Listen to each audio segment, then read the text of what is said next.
Uy, umiilaw ah. Previous lang yan. Mag-open muna tayo ng parcel.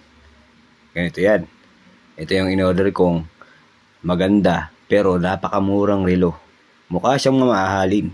Tignan nyo mabuti. Box pa lang, di ba? Napakaganda na. Oh, pagbukas yan, ayan na yung previous na bracelet. Tignan nyo mabuti. Oh, black lang siya, di ba? Pero pag natapatan siya ng ilaw, nagkakaroon siya ng kulay. Reflectorized bracelet para to. Ito guys, pag bibili nyo to sa ibang shop, almost 100 pesos yan. Pero, pag nag-order ka ng relo dito, free na yan. Yan na yung freebies ni seller. O, di ba? Napakaganda. O, bracelet pala maganda na. Eh, paano pa kung yung relo pa? Ito, may kasama pang adjust ng strap. Thank you card, seller.